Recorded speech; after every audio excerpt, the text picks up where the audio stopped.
Olá, quinta-feira, 29 de abril, começa agora mais uma edição do Unesp Notícias. Confira os destaques. Unesp inicia a emissão de diplomas digitais, é mais agilidade na entrega dos certificados e economia para a universidade. Alunos e professores da Faculdade de Ciências da Unesp em Bauru produzem podcasts com informações sobre a Covid-19 e o atendimento no SUS. Na Semana Mundial da Educação, a professora Márcia Reis faz uma análise dos desafios durante a pandemia e as perspectivas para a educação básica no Brasil.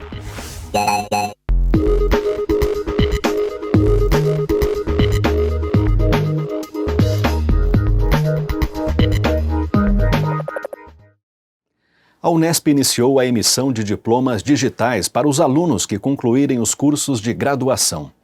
O novo sistema oferece mais agilidade na entrega dos certificados e também uma economia para a universidade, levando em consideração os custos para a confecção do diploma em papel. Na última sexta-feira, o IBILCE, Instituto de Biociências, Letras e Ciências Exatas, em São José do Rio Preto, foi o primeiro a emitir e entregar o novo diploma digital. Meu nome é Liliane Cristina Campreguer, sou diretora da Divisão Técnica Acadêmica da Unesp e IBILCE Campus de São José do Rio Preto. A implantação do sistema para a emissão dos diplomas digitais no último dia 23 abrange todos os cursos de graduação da Unesp. Agora, todos os concluintes dos cursos de graduação receberão seus diplomas totalmente por meio digital, com a garantia de validade jurídica e com a possibilidade de impressão em papel no formato que desejarem. Isso garante não só a agilidade na emissão do diploma, mas também a otimização dos trabalhos das sessões envolvidas e, consequentemente, mais eficiência e economia em todo o processo de emissão. Estamos orgulhosos por termos conduzido em nossa unidade essa etapa tão importante conquistada pela Unesp. Oi, gente, tudo bem? Aqui é a Ana Clara Peixoto, eu sou graduanda do curso de tradução da Unesp de São José do Rio Preto. Eu me formaria em 2020, mas com toda a questão da pandemia, estou me formando em 2021. E eu tô aqui para falar a respeito do diploma online. Foi uma experiência muito incrível que eu vivi. Eles estavam em fase de teste ainda, tudo estava pronto, mas eles precisavam testar com uma pessoa para ver como que funcionaria, como que o aluno receberia essa solicitação, porque acontece através de um link. Você recebe um e-mail e aí você clica com um link, você clica nesse link e ele te redireciona para uma página que você vai fazer uma série de passos para certificar que você é realmente aquele aluno. E aí ele abre o diploma online, né? Eu falei, não, com certeza, vamos fazer, assim, pra mim foi uma honra mesmo, eu não esperava. E foi muito bacana, porque a gente fez os testes, deu tudo certo, e o diploma online é igual o impresso, só que tá ali em PDF, o que pra mim foi um avanço muito bom, porque é muito mais fácil de você compartilhar isso, de você colocar no seu currículo. Às vezes você precisa, alguma empresa fala, então a gente precisa do seu diploma, e você fica, nossa, preciso escanear, preciso fazer muitas coisas. Tem gente que nem tem como escanear em casa, o que é o caso da maioria das pessoas. Então, assim, foi muito, muito bom poder ter esse recurso nas nossas mãos, né, ter essa disponibilidade. E, assim, fiquei muito feliz, nossa, muito admirada de ver o trabalho do pessoal da equipe da Unesp que se empenhou em fazer tudo isso. Eu sei que a gente está num cenário muito complicado de você emitir coisas presenciais, do aluno ir lá assinar coisas. Então, assim, essa ferramenta vai facilitar a vida de muita gente, principalmente da minha. Eu sou uma aluna que, por exemplo, não sou de São José do Rio Preto. Então, eu teria que ir até lá para assinar o papel, fazer toda uma série de viagens e de trâmites para conseguir chegar, para pegar o meu diploma. E agora eu não preciso, ele já tá aqui. Então, assim, realmente achei um avanço muito, muito inteligente que vai facilitar muito a nossa vida. Fiquei muito honrada de ter sido do curso de tradução, porque é um curso pequeno, é um curso que poucas pessoas conhecem. A Unesp de São José do Rio Preto é a única Unesp que oferece o curso de tradução. E é um curso muito legal e, assim, ter sido escolhida nesse curso tão pequeno quanto outros cursos que têm, às vezes, até mais nome, mais fama, foi muito importante, não só para divulgar essa nova ferramenta, mas para mostrar que ela é acessível para todas as pessoas, ela é fácil de usar e realmente vai ser um avanço, assim, pra gente, né? Meu nome é Mônica Regis, sou colaboradora na Unesp do campus de São José do Rio Preto, IBILCE. Atuei como 16 anos como supervisora na seção técnica de graduação e atualmente estou na função de assistente administrativo. Eu tenho contribuído há bastante tempo, desde 2010, nessa modernização do sistema de diplomas, e ver a emissão do diploma digital agora é um motivo de muita satisfação para mim. Eu diria que essa modernização da Unesp começou em 2010 com a implementação do sistema de emissão e registro. Foi um sistema que, além de modernizar, ele sistematizou, né, vamos dizer, ele padronizou a emissão de diplomas em toda a Unesp. Então, isso foi um grande passo. Agora, com o diploma digital, eu vejo que nós demos um salto, né? Um salto não só de qualidade, pelo que a gente está entregando para o nosso concluinte hoje, mas também pelo pioneirismo da Unesp. O fato do primeiro diploma digital ter sido registrado para um estudante do nosso instituto, do IBILSE, embora esse documento não tenha maior valor que os demais que estão sendo registrados posteriormente, eu não posso negar que foi motivo de orgulho para nós. Quando nos foi solicitado que fizéssemos esse primeiro registro, houve um planejamento da nossa parte com a Secretaria-Geral e também com a diplomada, com a Ana Clara. Então, quando se concretizou esse registro, a Ana Clara nos confirmou que havia recebido a comunicação oficial, ela acessou esse documento, todos nós ficamos assim muito felizes, né, vendo a concretização de todo o trabalho, né, de vários anos aí dessa equipe. O diploma digital ele tem uma natureza que inicia a sua existência e a emissão, o registro do diploma e o seu armazenamento também, ele é realizado inteiramente no meio digital. E cuja a sua validade jurídica ela é presumida mediante assinaturas digitais com certificados digitais em ICP Brasil, que é a nossa infraestrutura de chaves públicas brasileiras, né? Existem alguns modelos de diplomas digitais e o modelo que a Unesp adotou, ele está alinhado ao modelo do Ministério da Educação. Então, lá em meados de 2018, o Ministério ele viabiliza, por meio de portarias, que as instituições de ensino federais passem a emitir os diplomas, né, neste formato. E, ao fazer isso, ela estabelece alguns requisitos técnicos, né, a serem vislumbrados. Então, a Unesp ela se interessou, apesar de não ter a obrigatoriedade de seguir esse modelo, por ser regida pelo sistema estadual de ensino, mas o projeto ele é muito bom porque ele torna o diploma digital não apenas um documento acadêmico, né, um documento mais, digamos, celebrado na universidade, mas também um instrumento de gestão. O que eu quero dizer com isso? O diploma digital nesse modelo, ele ele é emitido numa linguagem de marcação computacional específica, chamada XML. Né? Então, ele é similar ao sistema alguns sistemas de emissão de notas fiscais eletrônicas, onde você recebe um arquivo XML e você recebe, por exemplo, a DANF, que é o documento auxiliar da nota fiscal eletrônica. Né? De certa forma, a nota fiscal em si, eletrônica, né, é o XML. Então, ele hierarquiza, ele permite que armazene nesse documento, nesse arquivo, todas as informações do diploma. Né? Só que a gente não podia resumir o diploma apenas simplesmente numa linguagem computacional. A gente tinha que manter toda a tradição, e aí a gente tem um mecanismo que nós chamamos dentro desse projeto, que se chama representação visual do diploma digital, que nada mais é do que o diploma no layout tal como nós o conhecemos. Né? Na verdade, ele é um mecanismo de conforto que ele vai recepcionar, abarcar todos os dados constantes no XML que está assinado com o certificado digital ICP Brasil. Tá? Então, essa representação visual do diploma, ela é importante, por quê? Porque é ela que vai levar o aluno e todas as pessoas interessadas, né, na questão de verificação do diploma, ao que nós chamamos de mecanismos de acesso ao diploma digital.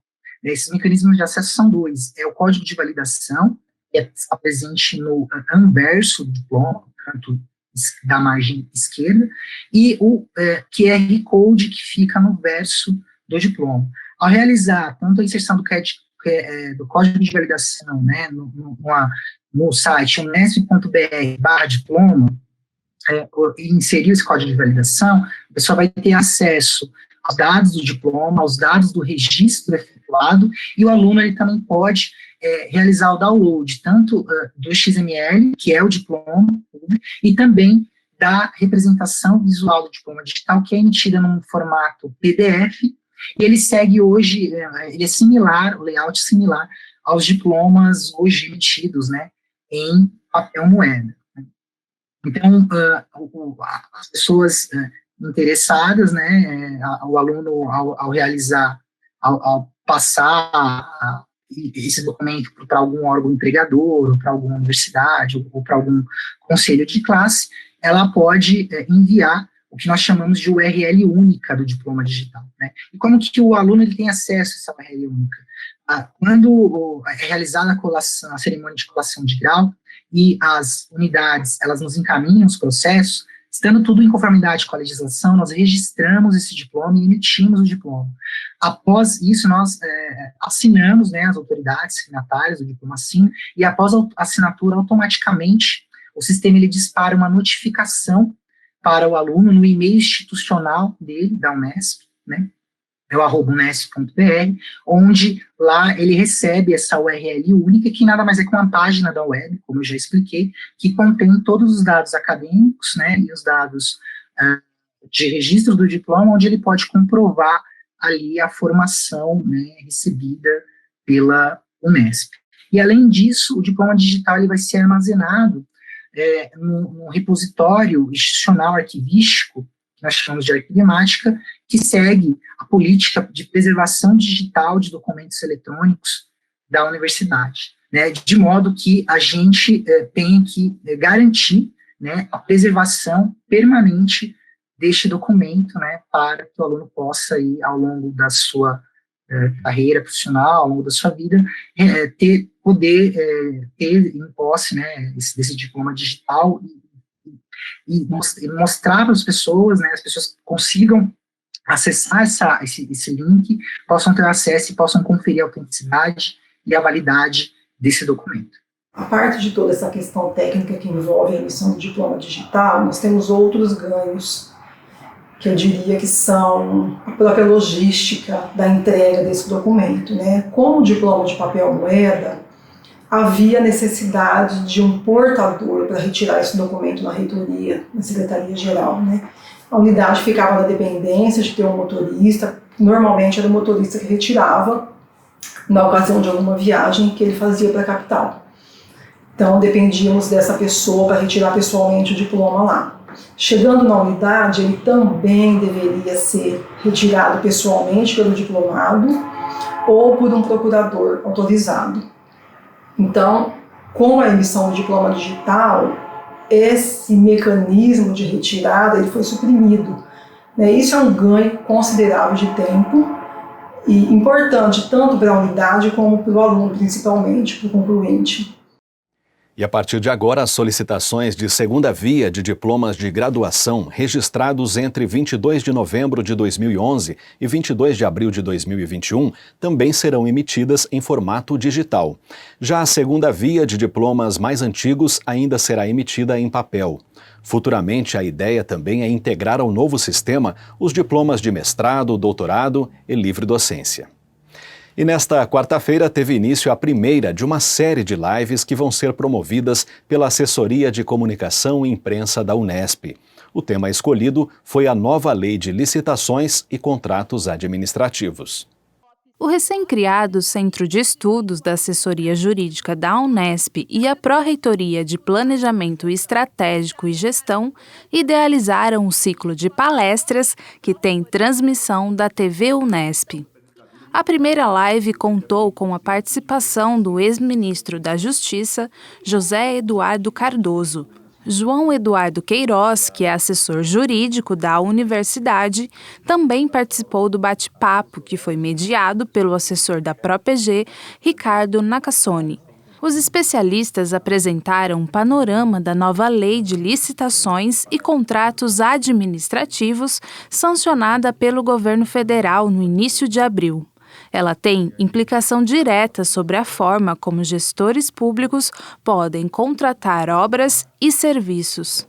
Cardoso iniciou a conversa com um resgate histórico dos decretos e leis que regularam essa questão no Brasil desde a década de 1960. Ele fez uma análise das melhorias trazidas pela nova lei, mas não deixou de mencionar os embaraços jurídicos que ela pode gerar nos próximos anos. O que eu diria desta nova lei? Primeiro, ela é bem-vinda. Segundo, ela tem inequívocas vantagens de atualização. Terceiro, ela não é um rompimento com a nossa cultura licitatória consagrada. Quarto, ela incorre em certas situações de misoneísmo em que eu, pessoalmente, acho que ela poderia ter usado mais. Quinto, cometeu erros técnicos que não precisava cometer. Se tivesse sido um processo mais aberto às vozes da coletividade, aos especialistas, aos servidores públicos, àqueles que trabalham com licitação, algumas coisas poderiam ter sido corrigidas que darão grande problema no futuro. Ou seja, resultado final, nota, você como professor que está acostumado a corrigir prova, você aprova? Eu aprovo, mas não com nota máxima. Na sequência, Queiroz trouxe a discussão para um ponto específico da nova lei, as diretrizes para a adoção de acordos administrativos nas licitações, mecanismo que ele considera um importante avanço. Eu espero que a utilização dos acordos administrativos de mediação se espraie aí pelo Brasil afora, pois eles podem colaborar efetivamente na concretização do princípio da eficiência da boa administração pública. É isso que nós que dedicamos tempo ao estudo, né, desses acordos administrativos esperamos, né, que a administração pública brasileira consiga sempre cumprir o princípio da eficiência, principalmente quando se fala em obras públicas ali, onde a gente vê um quadro muito negativo de obras inacabadas no Brasil afora. Esta e as próximas lives do ciclo de palestras sobre a nova lei integram as primeiras ações do Centro de Estudos Jurídicos da Unesp, que foi criado para atender a 2 objetivos principais. Ele tem 2 atribuições importantes. É promover o aprimoramento profissional dos procuradores da universidade e também atuar no sentido de realização de pesquisas e estudos sobre questões jurídicas estratégicas para a universidade. Com isso, o objetivo é aprimorar cada vez mais a função da assessoria jurídica, que presta assessoramento para a administração e no desenvolvimento das atividades e programas da Unesp. Se você perdeu a primeira live, é só entrar no canal da TV Unesp no YouTube e conferir o conteúdo completo. A gente faz agora uma pausa bem rápida, mas continue ligado que no próximo bloco você vai conhecer uma ação realizada por alunos e professores da Unesp em Bauru para levar informações sobre a Covid-19 para a população. É já já.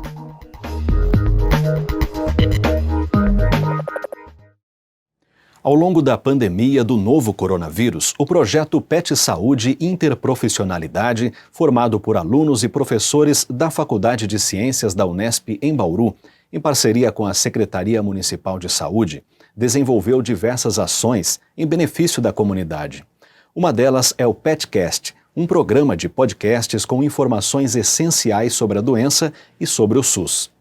O PET Saúde Interprofissionalidade da Faculdade de Ciências iniciou-se em 2019 em uma parceria com a Secretaria Municipal de Saúde de Bauru. Ele é formado por docentes e estudantes do curso de Biologia, Educação Física e Psicologia e por preceptores de diferentes categorias profissionais da saúde. Nós nos organizamos em 5 grupos que atuam em 14 diferentes territórios da cidade. Cada grupo tem autonomia para planejar, executar e avaliar as suas ações. E nós temos uma reunião mensal com a coordenadora geral do PET, que é a professora Alessandra Lopes, do Departamento de Psicologia. O PET Saúde Interprofissionalidade, ele atende as orientações da Organização Mundial da Saúde para a implementação da Política Nacional de Educação Permanente em Saúde no âmbito do SUS. E a EIP, que é a Educação Interprofissional, ela é considerada um novo conceito, um novo paradigma para pensar a formação profissional e para pensar a melhoria na qualidade da atenção básica de saúde, sempre visando essa perspectiva colaborativa da atuação desses profissionais que estão aí na área da saúde. Então, é isso que nós estamos fazendo nesse PET, nesse Programa de Educação para o Trabalho, na área da saúde. Olá, tudo bem? Meu nome é Ângela, eu sou enfermeira, trabalho na Secretaria Municipal de Saúde de Bauru, atuo no consultório na rua e também sou preceptora no PET Saúde Interprofissionalidade da Unesp. Uma das nossas principais ações durante a pandemia foi a criação de um podcast chamado PETcast Saúde Interprofissionalidade.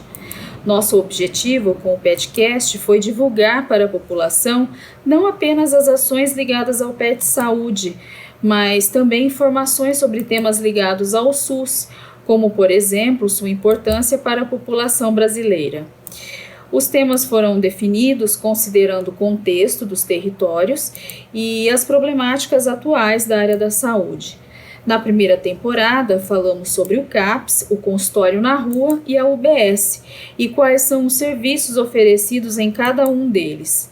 Também falamos sobre o que é a educação e a atuação interprofissional na saúde e também sobre as competências colaborativas, específicas e comuns necessárias para a realização das nossas atividades. Na segunda temporada, trouxemos questões relacionadas à saúde mental, sua história, a importância da voz dos usuários e recentes retrocessos políticos relacionados ao tema. Em nossa última temporada, o tópico abordado foi vacinas, a sua história, o Plano Nacional de Imunização e os medos e dúvidas da população sobre a vacinação em geral e também sobre as vacinas para o Covid-19. A periodicidade de postagem dos podcasts era quinzenal e todo o processo de criação foi feito em conjunto, onde os membros do grupo pesquisaram e escreveram os roteiros de forma que fossem informativos e fáceis de entender. Além disso, todos nós tivemos a oportunidade de colaborar, seja escrevendo, gravando trechos do podcast ou editando, sendo assim um processo de aprendizagem e execução desenvolvido em grupo. Acredito que uma das nossas maiores dificuldades foi a organização e divisão de atividades para que todos os integrantes do grupo tivessem a chance de participar em diferentes funções.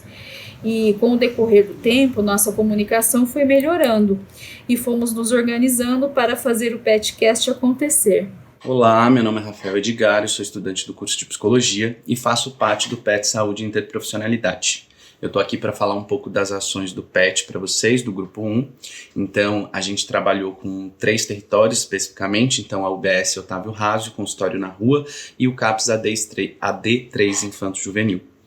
Então, a princípio, a gente fez um mapeamento dentro desses territórios, né, para tentar identificar as necessidades que as equipes apresentavam e tentar contribuir e pensar como a gente poderia contribuir de alguma maneira para aquela realidade que estava sendo apresentada para a gente. Então, a princípio, a gente trouxe algumas, dentro da rotina da equipe, atividades físicas, né, como de relaxamento, de respiração, de aquecimento, que pudesse auxiliar ali corporalmente na rotina de trabalho, mas também pensamos algumas atividades que suscitassem reflexões de questionamentos a respeito do trabalho da equipe, as dificuldades que a equipe enfrentava, problemas de comunicação, tentando reduzir um pouco a carga de sofrimento e potencializar ali o relacionamento entre eles para melhorar a convivência e o serviço que eles ofereciam.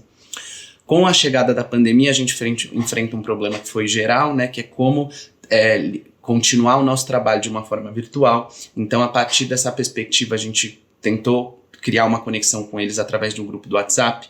E nesse grupo a gente propunha alguns desafios, né, algumas atividades, como vamos tentar hoje tomar tantos litros de água, ou ler tantas páginas de um livro, ou acordar e fazer uma sequência de respirações, além de alguns encontros online, né, para tratar sobre o tema de saúde mental, cuidado com questões cotidianas, como plantas e alimentação. Então, foi um movimento que a gente encontrou para poder manter o contato com eles nesse período de isolamento. Olá pessoal, eu sou a Ellen, sou estudante de Psicologia da Unesp de Bauru e faço parte do PET, Programa de Educação Interprofissional da Saúde. Ser um petiano é ter espaços de reflexão, cuidado e ressignificação constantes em nossa prática profissional. Talvez sem o PET, nós como grupo não seríamos capazes de enxergar a vida de forma integrada, reconhecendo a importância de diferentes profissionais que atuam conosco e que hoje entendemos que juntos somos melhores e mais fortes. Sem o PET, talvez não saberíamos o que é ter um grupo dedicado a alcançar objetivos em comum, buscando sempre os melhores resultados possíveis. Sem o PET, também não conheceríamos o real conceito de integralidade, onde todos têm voz e todas as opiniões importam. Sem o PET, que nos proporciona todas essas experiências e sentimentos, talvez fôssemos apenas mais um nesse mundo tão grande, cheio de necessidades. Com o PET, mesmo que por pouco tempo, ao se comparar com a vida toda de atuação profissional, podemos fazer a diferença no espaço onde estamos inseridos. E graças ao PET, levaremos todos os ensinamentos, desafios e tantas outras vivências para a vida toda. O PET nos fez profissionais e pessoas melhores, e não existem dúvidas quanto a isso. Fazer parte do PET é entender e compreender as funcionalidades e os princípios do SUS e a importância que o SUS tem para nós. É trabalhar com multifunções, trabalhar em grupo e se desenvolver de forma interprofissional. Olhar para a saúde mental e física, visando a qualidade de vida e o bem-estar dos funcionários e dos profissionais, aproximando assim a comunidade, a formação e os alunos e a docência, fazendo com que todos trabalhem por uma causa nobre, que é defender o SUS, colocar o SUS em evidência e melhorando a cada dia mais. No link que aparece aqui na tela, você encontra todos os conteúdos do PETcast sobre a Covid-19 e sobre o Sistema Único de Saúde. Então acesse lá e confira. Ainda falando da pandemia, qual a imagem que o Brasil tem passado ao mundo em relação ao combate ao novo coronavírus? E mais, qual o significado das políticas internas e externas do governo do presidente Jair Bolsonaro em relação a temas relevantes, como o combate ao desmatamento? Quem aborda essas e outras questões é o professor Eduardo Mey, do curso de Relações Internacionais da Unesp em Franca e membro do GEDES, o Grupo de Estudos de Defesa e Segurança Internacional.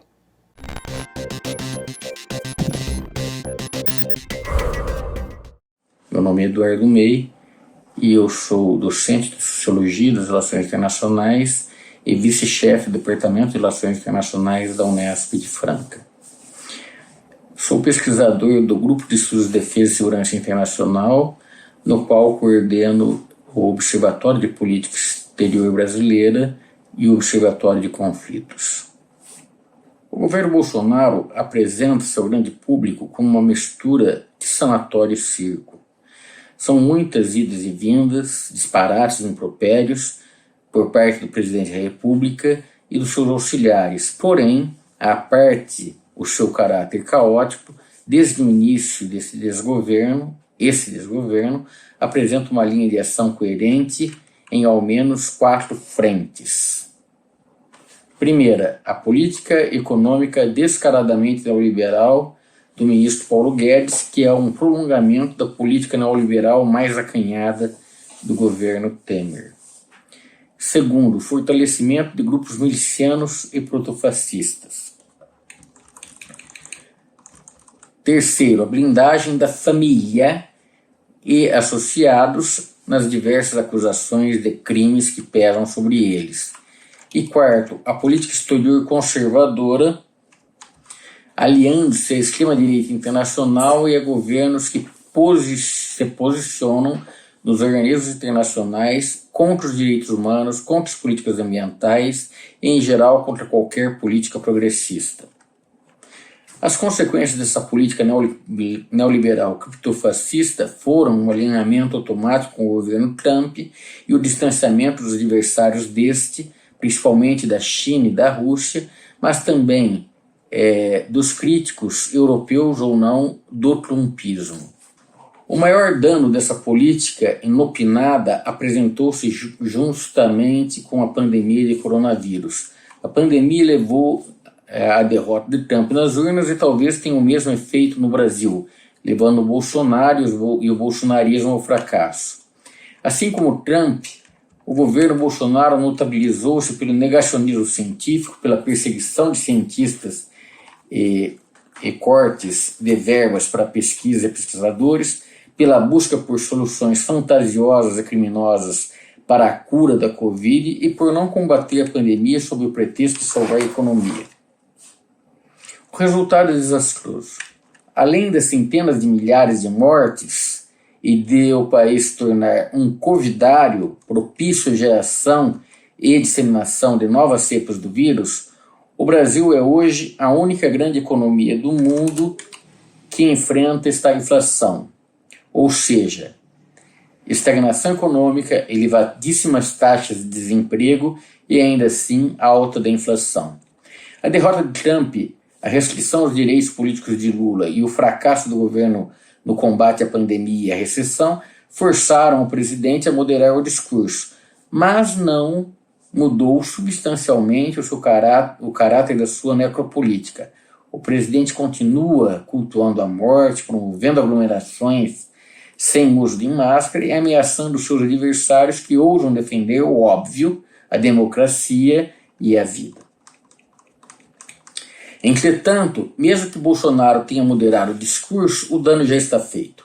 O alinhamento ideológico com Trump e a extrema-direita internacional levou o governo a dinamitar pontes com a China, com a Índia, com a Rússia, com a União Europeia, com a OMS e com a ONU.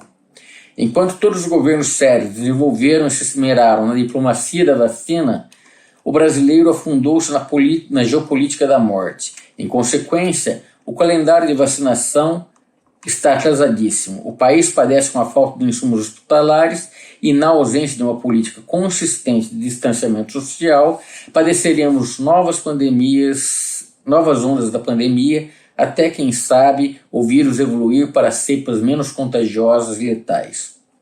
Para coroar a distopia que vivemos no Brasil, na abertura da cúpula do clima, mais uma vez, Bolsonaro nos fez passar vergonha em escala global. Os governos e a imprensa do mundo todo acompanham há mais de 2 anos o que acontece no Brasil, em particular a política ambiental biocida que levou a sucessivos recordes no desmatamento, incêndios florestais e invasões de terra indígenas. Enfim, aos olhos de todo o mundo, Bolsonaro fez do Brasil um contra-exemplo, um pária continental. Apenas os seguidores mais desavisados do mito acreditam nas suas vãs palavras. Todo o mundo informado já conhece o caráter mendaz desse governo.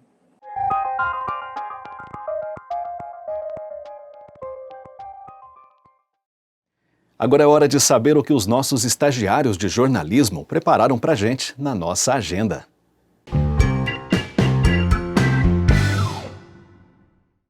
Olá para você que nos acompanha. O nosso primeiro evento de hoje é para quem é da área da comunicação. É o Encontro Intercom Interregiões. Ele é organizado pela Sociedade Brasileira de Estudos Interdisciplinares da Comunicação e será realizado de maneira online na primeira semana de agosto. Neste ano, as atividades reúnem os estudantes de graduação e de pós, professores e pesquisadores das 5 regiões do país.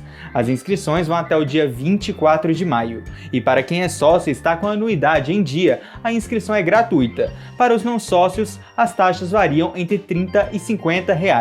Para mais informações ou se inscrever no evento, basta acessar o site da Intercom. Agora eu trago uma dica para os professores. A Ecofalante, organização que atua nas áreas de cultura, educação e sustentabilidade, lançou a sua própria plataforma de streaming. A Ecofalante Play é gratuita e exclusiva para professores, educadores e instituições de ensino que querem utilizar o cinema como ferramenta para discutir questões socioambientais contemporâneas em sala de aula. Ela foi criada com o objetivo de ampliar e democratizar o acesso aos conteúdos oferecidos pela organização, além de adaptar as atividades à nova realidade que estamos vivendo.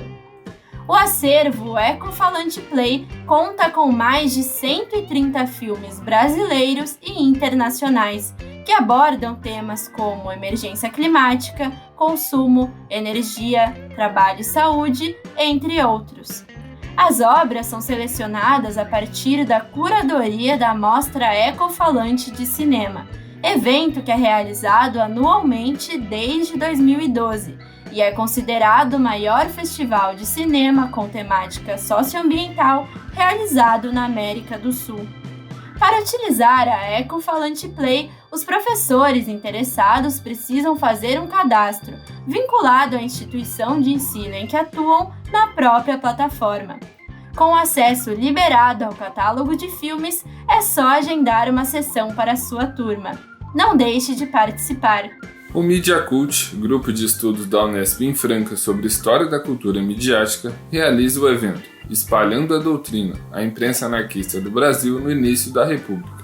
A apresentação vai ocorrer no dia 3 de maio, às 2 da tarde, com um breve panorama da imprensa entre as décadas de 1890 e 1920, explorando alguns aspectos comuns e particulares dos jornais da época. As inscrições são gratuitas e podem ser feitas até o dia 3 de maio no site que aparece aqui na tela. Vale lembrar que quem se inscrever pode receber um certificado. A apresentação será transmitida ao vivo pelo canal do Mediacult no YouTube. O Sebrae, em parceria com a incubadora Inova Jab e a Unesp em Jaboticabal, promovem a primeira edição do curso Descomplique. O objetivo é incentivar alunos da graduação e da pós, professores e funcionários a desenvolverem o espírito empreendedor. Serão abordadas noções básicas de empreendedorismo, inovação, marketing e finanças. O evento é gratuito e será transmitido pelo YouTube nos dias 8 e 15 de maio, das 2 às 6 da tarde. Para inscrições e mais informações sobre a capacitação, acesse o endereço que aparece aqui na tela. Nos dias 28 e 29 de junho, o Instituto de Ciência e Tecnologia da Unesp em São José dos Campos vai realizar um workshop de escrita científica. O evento vai ocorrer no formato online, das 9 da manhã ao meio-dia, e será gratuito aos alunos do programa de mestrado profissional e demais convidados. As aulas vão ser ministradas pelo professor Jonatas Rafael de Oliveira, docente do curso de Medicina na Universidade Anhembi Morumbi e que possui pós-doutorado na área de Microbiologia e Imunologia pela Unesp. Ele conta mais detalhes sobre o evento. O nosso workshop de escrita científica, ele foi criado no intuito de ajudar as pessoas, principalmente os estudantes de pós-graduação que estão iniciando na carreira, a escrever seus achados em um artigo. Mas obviamente se estende a todas as pessoas interessadas nesse assunto. Será um curso teórico-prático online síncrono que abordaremos todas as partes de um artigo, como título, autoria, o abstract, introdução, materiais e métodos, resultados, discussão dos resultados, conclusão e referências. Esse conteúdo ele será distribuído em 2 dias, totalizando 6 horas de atividades. A gente finalizará esse workshop abordando os temas como escolher uma revista, como escolher revisores, como submeter um manuscrito, como escrever uma cover letter. Então serão 2 dias de atividades em que o participante ele poderá desenvolver na prática todas as sessões de artigo científico, bem como aprender a escolher revistas, revisores e a encantar o editor com uma cover letter. As inscrições para participar já estão abertas e vão até o dia 28 de junho. Para mais informações, é só acessar o site da Unesp em São José dos Campos. A FAMESP, Fundação para o Desenvolvimento Médico e Hospitalar, está com 2 editais abertos para selecionar médicos e enfermeiros do trabalho. Eles vão atuar em unidades da Unesp e os contratos serão por tempo determinado. São 11 vagas no total, 9 para médicos e 2 para enfermeiros. As inscrições ficam abertas até amanhã e podem ser feitas no site da FAMESP, na aba de processos seletivos. A taxa é de R$100. A prova para seleção ocorre no dia 8 de maio, no campus da Unesp em Botucatu. Essa edição da agenda fica por aqui, mas a gente se vê na semana que vem. Até lá!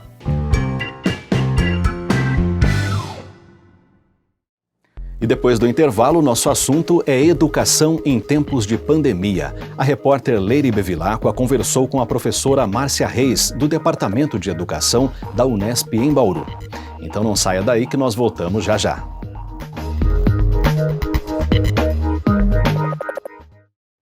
Desde o início da pandemia de Covid-19, crianças e jovens brasileiros precisaram se adaptar às medidas de segurança adotadas pelas escolas. Em alguns momentos, elas fecharam completamente. Em outros, mesclaram atividades presenciais com aulas online. No meio de tudo isso, ficam as dúvidas. Nas condições atuais, o ensino remoto é efetivo na educação básica?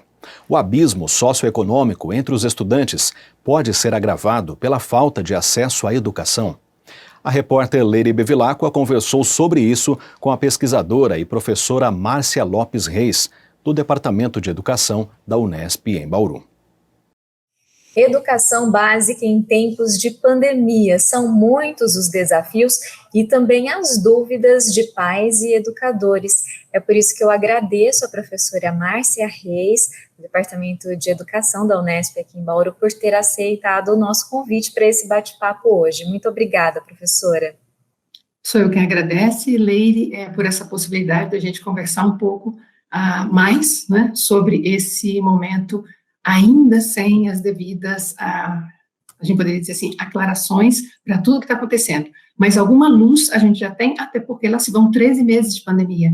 Então, hoje a gente já sabe um pouquinho mais do que sabíamos lá em março, quando tudo começou, e que nos transmite muito essa sensação, assim, parece que em março paramos todos, paramos nesse sentido todo, do modo presencial de estar e de ser, mas continuamos no modo remoto, né? Remoto, emergencial, caótico, muitas vezes, mas a sensação é de que houve uma certa interrupção. Então, eu, por exemplo, eu não sei se era setembro ou outubro, se você me perguntar o que aconteceu, eu não sei a diferença de junho para julho, como eu não sei a diferença que a gente já está começando o mês de maio daqui a pouco, tá bem? Então, muito agradecida. É bem isso, professora. Bom, para a gente começar esse nosso bate-papo, né, você estuda o uso das tecnologias da informação e da comunicação na educação já há bastante tempo, né? De que forma, assim, resumida, a gente poderia dizer do potencial delas, né, como ferramentas de ensino? Leire, essa, sem dúvida nenhuma, é uma questão que tem sido muito estudada por mim e um conjunto outro de pesquisadores, porque a tecnologia, ela traz em si um caráter bastante revolucionário e inovador, por excelência. Desde a antiga Grécia, né, que a gente conhece tecnologia, e a palavra vem do grego não por acaso, porque tem uma parte da palavra que significa tecne e uma outra significa logia. Vamos começar pela mais fácil. Logia, todo mundo lembra, é estudo, é conhecimento. Então, biologia, geologia, psicologia, antropologia. E quando eu falo de tecnologia, eu estou falando exatamente do conhecimento ou estudo que se tem sobre essa habilidade. Tecne significa habilidade. Lá na etimologia da palavra mesmo, tecne significa uma extensão do braço, para a gente poder ter uma ideia. Então, é alguma coisa que funcionaria quase assim como uma prótese, como alguma coisa que nos deixa ir além do que as nossas condições naturais permitem. E aí, essa é uma arte ou um ofício. E toda tecnologia, então, ela tem como se fosse uma moeda, duas facetas. Ela tem um lado, que é esse técnico, né, que é esse que a gente todos vemos, aquela coisa toda, é o computador que a gente vê, é a televisão de alta tecnologia, é o carro, é a bicicleta com motor, ou é o patinete um pouquinho melhorado, alguma coisa assim. E tem uma dimensão sociocultural, ou seja, ela vai para além dos materiais. Todas as vezes que a gente trabalha e trata de algum tipo de tecnologia, tem uma mudança no ambiente no qual ele se insere. Todos sabemos, por exemplo, o quanto, por exemplo, o fogão a gás mudou o modo como os nossos avós, bisavós, e em alguns casos, né, como o meu, até os pais cozinhavam. Então, a cozinha deixa de ser um lugar lá fora, no quintal, e passa a ser para dentro. Dei um exemplo, assim, bem antigo, bem forte, para a gente poder não esquecer sobre isso. No processo da Revolução Industrial e na educação, o nosso grande salto, como se a gente saísse exatamente desses lugares lá fora e viesse para esse confinamento, a ideia toda de que nós temos esses artefatos culturais sendo atuados na educação já se torna quase imperceptível. Por exemplo, um quadro de giz é uma tecnologia, uma cadeira é uma tecnologia, um slide, antigamente, né, as nossas transparências, todas essas formas diferenciadas de ser, né, de pensar e de existir, elas são fruto de alguma tecnologia. E o que é mais interessante, né, toda tecnologia é gerada exatamente por uma condição humana de realizar trabalho. Portanto, a gente está falando de uma complexidade muito importante que vai significar a cultura digital lidando com esse outro lugar chamado cultura educativa ou os processos educativos, que por conta, né, da Revolução Industrial e tudo aquilo que a gente passou do século XVIII para cá, há um processo quase assim de mimetismo, ou seja, nós aprendemos muito com as fábricas também aprenderam conosco, mas definitivamente, em termos de tecnologia educacional, nós repetimos alguns processos, inclusive alguns erros, alguns equívocos, né? E sem dúvida nenhuma, quando a gente fala de tecnologia educacional hoje, ela vem carregada de possibilidades, mas ela também vem carregada de equívocos. E um deles é a não compreensão que toda tecnologia tem essas duas facetas. Ela modifica o ambiente no qual ela é inserida e, ao mesmo tempo, ela promove, sem dúvida nenhuma, algumas resistências, algumas permanências que são observadas em qualquer ambiente em que a gente possa inserir a tecnologia. É assim com qualquer uma delas. Na educação, tampouco é distinto também. E aí, nesse momento em que a gente já não tem mais a presencialidade, a gente vai se valer, então, de alguns aprendizados que nós tínhamos de uma modalidade chamada educação à distância, cuja estrutura foi pensada para isso, mas a gente já adapta isso de um modo emergencial e urgente para o tal do ensino remoto. E aí o ensino remoto, em muitos sentidos, ele traz muito mais de equívocos que dos acertos, porque a modalidade de educação à distância, ela tem uma estrutura tão bem pensada, e uma disponibilidade, e um acordo feito entre as partes, né? Suponhamos que nesse ambiente aqui nós fôssemos um ambiente de educação à distância. Você, Leire, teria escolhido estar como estudante aqui, e eu teria escolhido estar aqui como professora, por exemplo, ou o contrário, haveria um acordo feito antes, algumas condições dadas.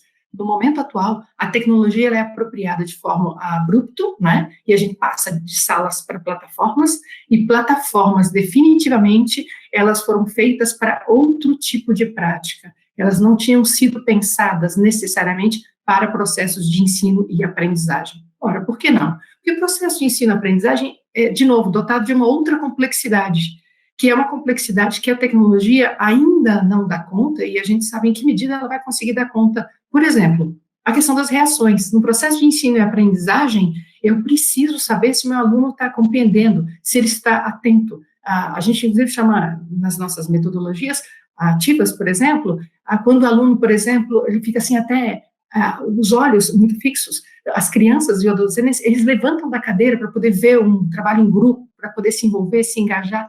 Essas evidências todas a gente não tem no ambiente das plataformas. E as plataformas foram aprendendo com a gente. Por exemplo, muitos de nós aqui usávamos o Google Meet esporadicamente, ou a plataforma Zoom, e não existia, por exemplo, aquele símbolozinho assim de joinha, ou palminhas, ou alguma coisinha assim, ou uma coisa triste, ou coisa parecida. Essas todas são tentativas de fazer um processo de apropriação do complexo momento que é uma sala de aula. Olha que coisa importante isso para a gente agora, na complexidade que é o processo de ensino-aprendizagem. Então, é disso que a gente está falando. A gente está falando de uma tecnologia que vem desde os gregos, que tem essas duas facetas, a técnica e a sociocultural, e num momento como esse, mais do que nunca, a gente vê o quanto essa tecnologia foi se apropriando, e nós nos apropriamos dela nesse sentido todo de fazer esse aprendizado, né? E aí, as evidências são todas claras. Eu tenho colegas, por exemplo, que estão trabalhando no ensino médio em escolas particulares, e eles mal pararam uma semana, né, porque essa é outra questão bastante diferenciada entre nós, professores da escola pública e a rede privada de ensino, e uma delas, por exemplo, estava comentando o quanto as tecnologias para essas instituições, elas foram se aprimorando para poder captar, por exemplo, se o aluno realmente está conectado, ou se ele ligou lá na hora da aula e foi para poder fazer um café, ou se ele está vendo o Instagram, ou se ele está vendo alguma outra atividade.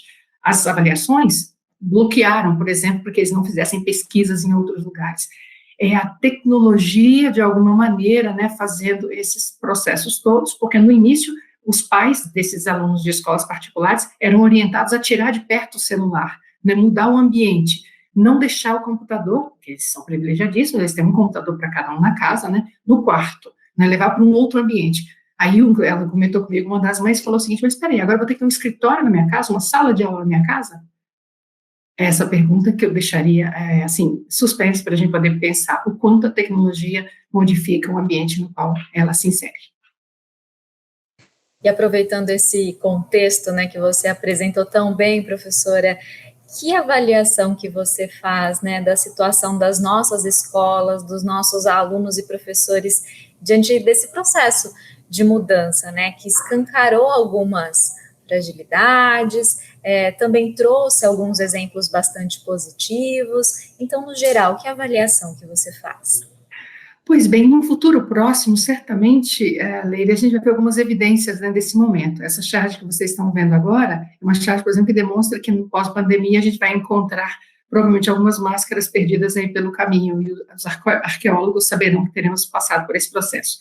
Na educação, certamente nas políticas públicas, nós vamos encontrar, né, por exemplo, a meta 7 lá do Plano Nacional de Educação, que falava em 3 estratégias em relação à tecnologia educacional. Primeira estratégia era universalizar esse processo de acesso. Segunda estratégia era prover equipamentos e recursos tecnológicos.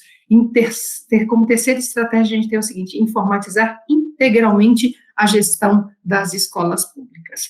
Por que eu quero citar já esse processo quando você fala do aprofundamento, né, das desigualdades que essas tecnologias e esse momento trazem, né? Exatamente por conta disso, as escolas públicas, elas não contam com nenhum outro respaldo, nenhum outro grande grupo de interesse que não sejam as políticas públicas. Uma escola privada, suponhamos que ela seja ligada a alguma linha confessional, ou uma ordem religiosa, ela tem os seus interesses e ela vai investir nesse processo. Uma escola ligada à indústria, pode ter certeza, ela vai fazer os seus investimentos nesse sentido. Uma escola ligada, por exemplo, a determinado grupo de interesse, seja ligado à agropecuária, ou seja ligado, por exemplo, às questões financeiras desse país nosso, ou seja ligado a algum outro grupo de interesse, eles vão, com certeza, se organizar, mobilizar para que essas escolas, que funcionam como verdadeiras empresas de entrega de um certo produto chamado capital, né, cultural, possam sobreviver e caminhar muito bem. Mas e a escola pública?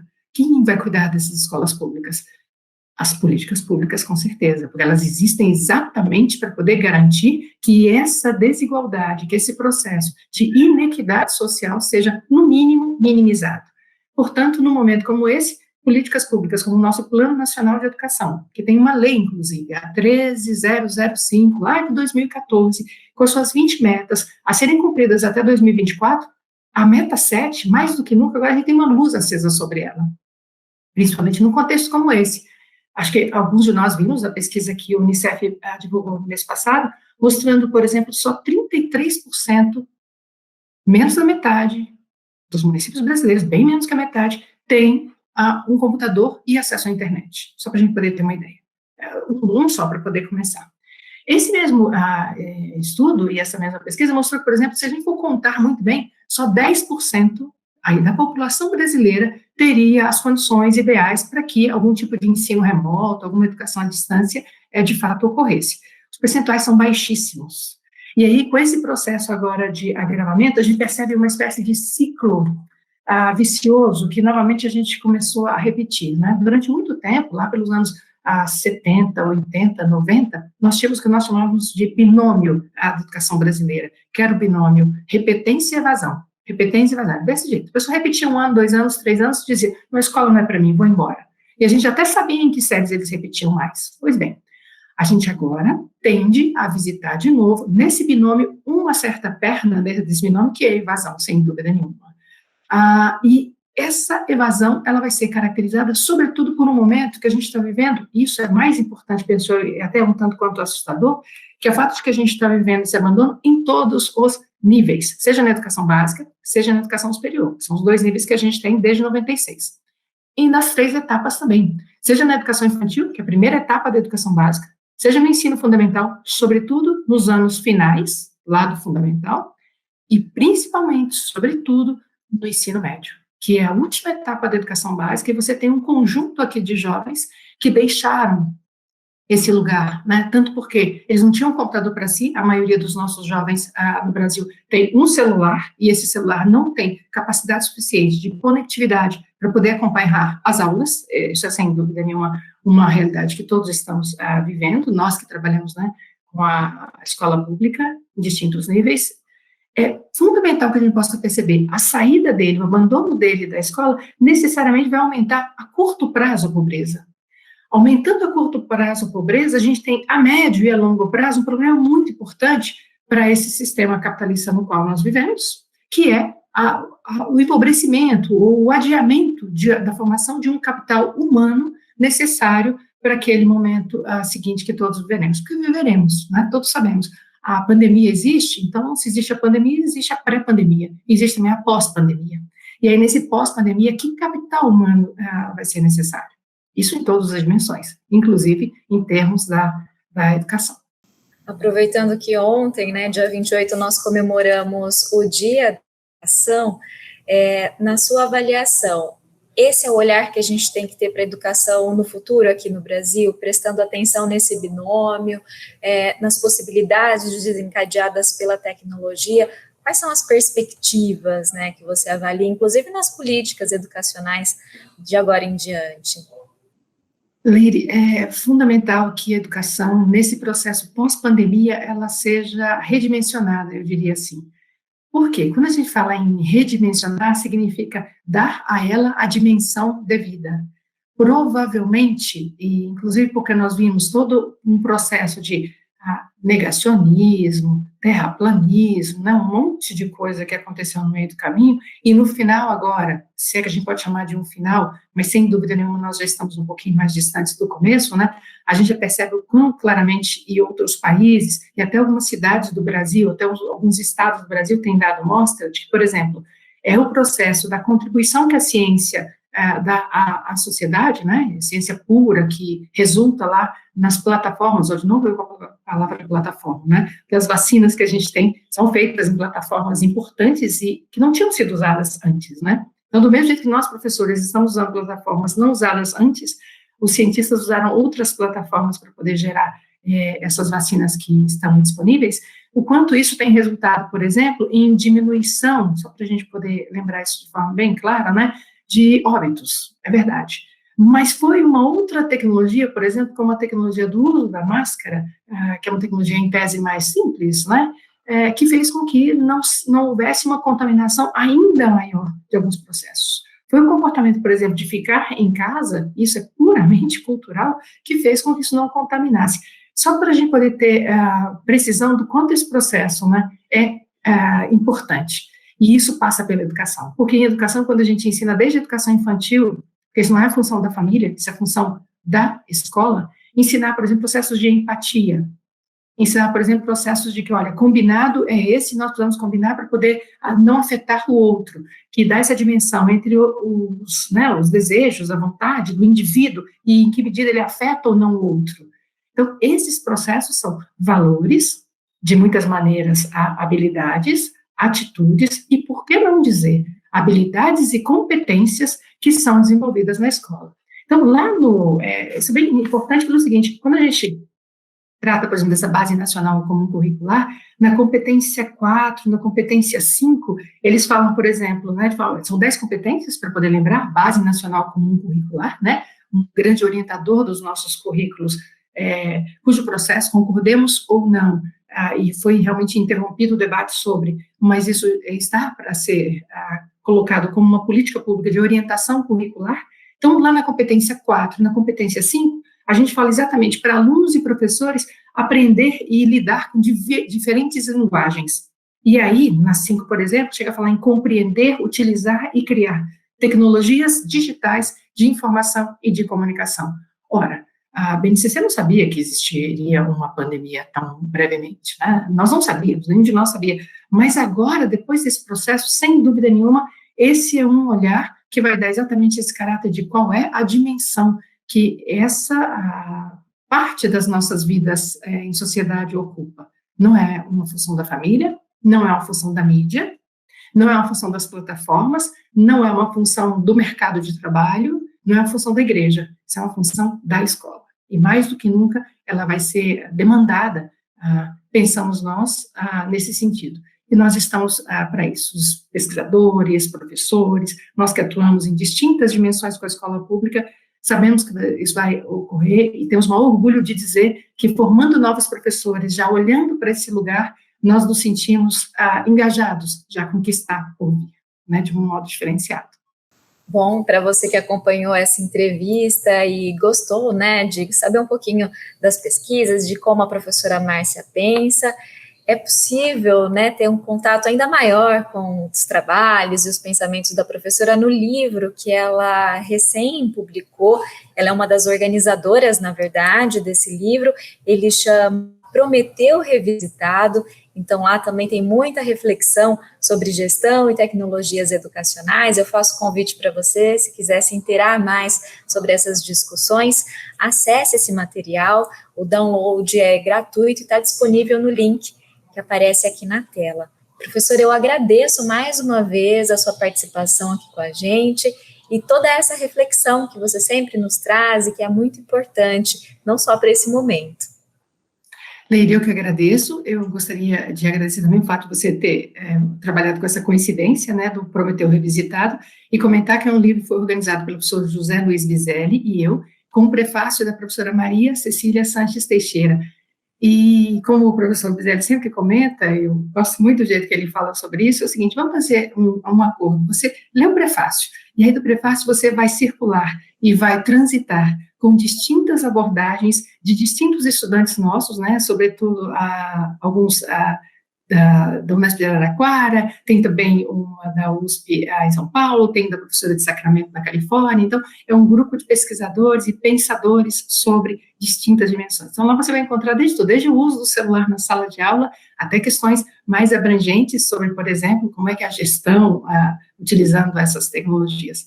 Esperamos que vocês gostem, que seja um momento de reflexão, mas também de um certo deleite. A escrita sobre mitos sempre nos remete a dimensões que nós, assim, cotidianamente não lidamos. Então, seria, sem dúvida, um dos momentos, até porque se tem alguma dimensão humana que nos fez sobreviver esse período, foram as práticas culturais, né? Não por acaso as lives com artistas, não por acaso alguns cursos. Teve gente que aprendeu a fazer crochê, tem gente que aprendeu a cozinhar, tem gente que aprendeu a fazer jardinagem. São todas práticas culturais, porque é isso que faz com que nós nos tornemos humanos. E educação é cultura por excelência.